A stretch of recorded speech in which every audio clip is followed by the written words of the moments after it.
ওখানে ঢুকছি, ওই টেডি নামে ওই লোকটার ছেলে, ওটার নাম মালিক নাকি, ওই এক সময় গাঞ্জার ব্যবসাতে কিন্তু ধরা খাইছিল।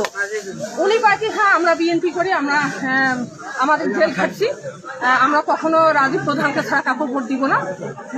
তা আমি বলছি মামা আপনারা কি নিজে নিজেই ভোট দিবেন? আমরা যেমন আপনাদের বাসায় আছি আপনারাও তেমনি আমাদের বাসায় যাবেন।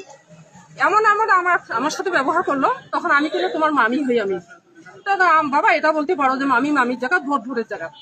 তখন আমি বুঝছি ওদের মানে প্রতিক্রিয়াটা, তাদের ভাবসাবটা বুঝার পর আমি সহজে চলে এসেছি। এটা গত বৃহস্পতিবারের কথা।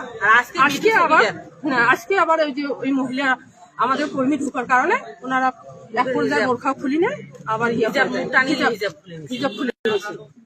আমাদের কর্মীরা যেখানে মানে হাতিবান্ধা থানার মধ্যে যেখানে আমরা ভোটের জন্য যাই, এটা তো সবার অধিকার, স্থানটা ভোটার অধিকার সবার আছে, সবাই সব জায়গায় যেতে পারে, সবাই সব জায়গায় প্রচারণা করতেই পারে।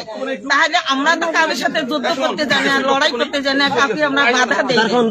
আমরা চাই নিশ্চিত সবাই চাই, আমরা চাই যে সেখানে গিয়ে তাৎক্ষণিক চলে এসে দেখলাম যে হিজাব খোলা বা হিজাব কার মুখে আছে খোলো। তো এই ঘটনা থেকে শুরু হয়ে এখানে 2-3টা মোটরসাইকেল ভাঙচুর হলো, আবার বাড়ির ভিতরে কিছু ইট পাটকেল মারলো, বাড়ির ভিতরেও দেখলাম দুটো মোটরসাইকেল। এগুলো একটা সামান্য ঘটনা থেকে এই অস্থিরতা সৃষ্টি হয়েছে। আমরা অলরেডি পুলিশ সুপার মহোদয় এখানে আছেন, আমরা আসছি, আমরা একটা সর্বোচ্চ আইনের যতটুকু করণীয় সেগুলো করার জন্য